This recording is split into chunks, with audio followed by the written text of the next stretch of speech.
আপনাদের মধ্যে 90% গেমারদের এই একই সমস্যা। গেম খেলার সময় ফোন ল্যাগ করে, ঠিকমতো ডিটেলস দেখা যায় না, তাড়াতাড়ি চার্জ শেষ হয়ে যায়, আর একবার চার্জ শেষ হলে লে অবস্থা।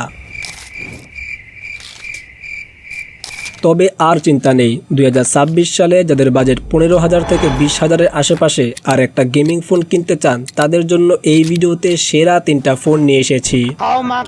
তাহলে চলুন ভিডিওটা শুরু করা যাক। ধৈর্য ধরুন আর ভিডিওটি শেষ পর্যন্ত দেখুন।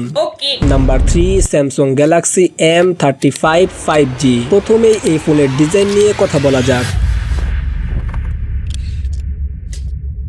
এই ফোনে রয়েছে 6.6 ইঞ্চির সুপার অ্যামোলেড ডিসপ্লে এবং 120 হার্জ রিফ্রেশ রেট, যা গেমিং ও স্ক্রোলিংকে অনেক স্মুথ করে। সামনে গরিল্লা গ্লাস ভিক্টাস প্লাস প্রোটেকশন থাকায় স্ক্র্যাচ ও ছোটখাটো আঘাত থেকে ভালো সুরক্ষা পাওয়া যায়। ফোনটির ডিজাইন দেখতে সিম্পল হলেও হাতে বেশ প্রিমিয়াম লাগে। তবে ডিজাইনটা গেমারের জন্য, গেমিং এর জন্য আসল জিনিস তো প্রসেসর।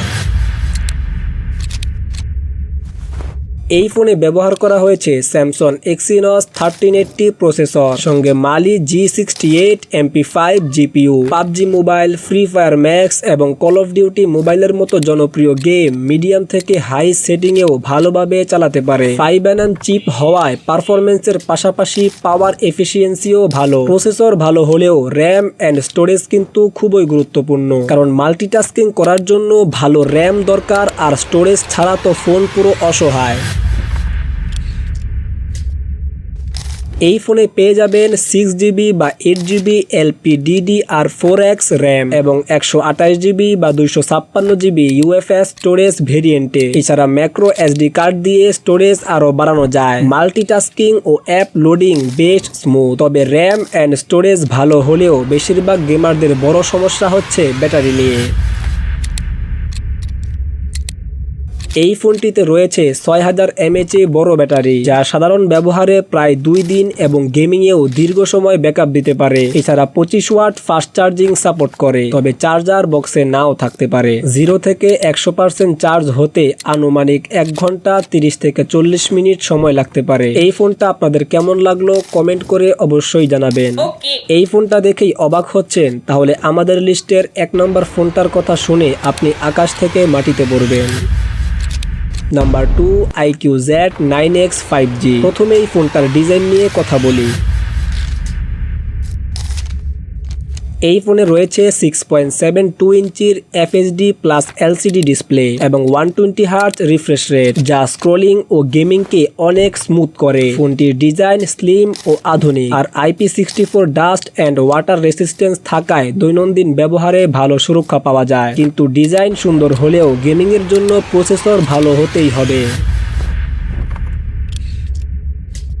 এই ফোনে ব্যবহার করা হয়েছে কোয়ালকম স্ন্যাপড্রাগন 6 Gen 1 প্রসেসর, সঙ্গে Adreno 710 GPU। PUBG mobile, free fire max, call of duty মোবাইলের মতো জনপ্রিয় গেম মিডিয়াম থেকে হাই সেটিংয়েও ভালোভাবে খেলা যায়। 4nm চিপ হওয়ায় পারফরমেন্সের পাশাপাশি ব্যাটারি এফিসিয়েন্সিও বেশ ভালো। কিন্তু প্রসেসর যতই ভালো হোক, র্যাম অ্যান্ড স্টোরেজ কিন্তু বিশেষ প্রয়োজন।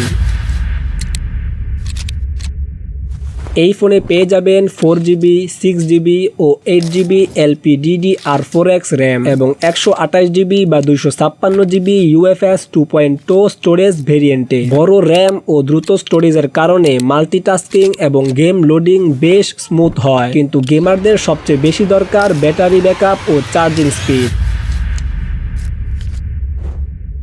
ফোনটিতে রয়েছে 6000 mAh বড় ব্যাটারি, যা সাধারণ ব্যবহারে প্রায় 2 দিন এবং গেমিংয়েও দীর্ঘ সময় ব্যাকআপ দিতে পারে। এছাড়া 44 ওয়াট ফাস্ট চার্জ থাকায় প্রায় 65 থেকে 70 মিনিটে সম্পূর্ণ চার্জ করা যায়। এই ফোনটা আপনাদের কেমন লাগলো কমেন্ট করে অবশ্যই জানাবেন। এই ফোনটা যদি আপনাদের ভালো লাগে তাহলে 1 নাম্বার ফোনটা আপনাদের আরো বেশি ভালো লাগবে। তাই আপনাদের কাছে অনুরোধ, ধৈর্য সহকারে ভিডিওটা শেষ পর্যন্ত দেখুন। দেখে আপনারা ঠিক করবেন আপনারা কোন ফোনটা কিনবেন। Number 1, Infinix not 60। এই ফোনের ডিজাইন সম্পর্কে আর কি বলবো।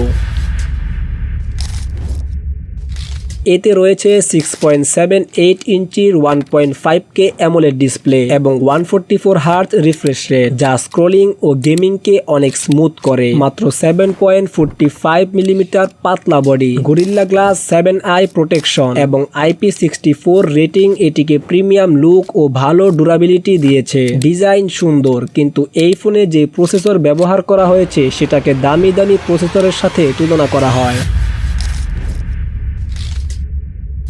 এই ফোনে ব্যবহার করা হয়েছে মিডিয়াটেক ডিমেনসিটি 7400 আলটিমেট প্রসেসর, সঙ্গে মালি G615 GPU. PUBG, free fire max, call of duty mobile এবং অন্যান্য জনপ্রিয় গেম ভালো গ্রাফিক সেটিংসে স্মুথভাবে খেলতে পারবেন। 4nm চিপসেট হওয়ায় পারফরমেন্সের পাশাপাশি ব্যাটারি এফিসিয়েন্সিও ভালো। প্রসেসরের পাশাপাশি র্যাম অ্যান্ড স্টোরেজও মনের মতো। এই ফোনে রয়েছে 8GB LPDDR5X র্যাম এবং 256GB UFS 2.2 স্টোরেজ। দ্রুত র্যাম ও বড় স্টোরেজের কারণে মাল্টিটাস্কিং, অ্যাপ সুইচিং এবং গেম লোডিং অনেক দ্রুত হয়। র্যাম অ্যান্ড স্টোরেজের সাথে এই ফোনে গেমিংয়ের জন্য ব্যাটারি ব্যাকআপ ও চার্জিং স্পিড অসাধারণ।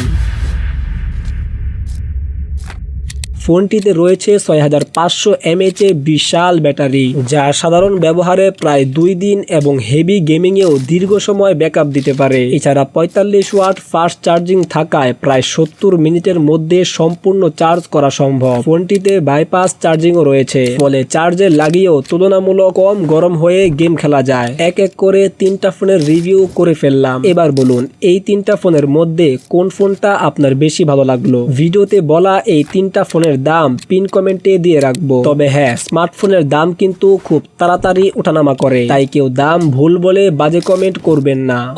আমি যখন ভিডিওটা আপলোড করব তখন এগুলোর লাস্ট দাম দেখে লিখে রাখবো। আপনারা যেই ফোন কিনতে চান সেটা অবশ্যই সঠিক দাম দেখে সাবধানে কিনবেন। আর হ্যাঁ, আগামীতে আপনারা কোন ফোন নিয়ে ভিডিও চান সেটা কমেন্ট করে অবশ্যই জানাবেন। আর এরকম আরো ফোন রিভিউ, টেক ভিডিও দেখতে চাইলে আমাদের এই চ্যানেলটি সাবস্ক্রাইব করে আমাদের পাশে থাকবেন। আল্লাহ হাফেজ।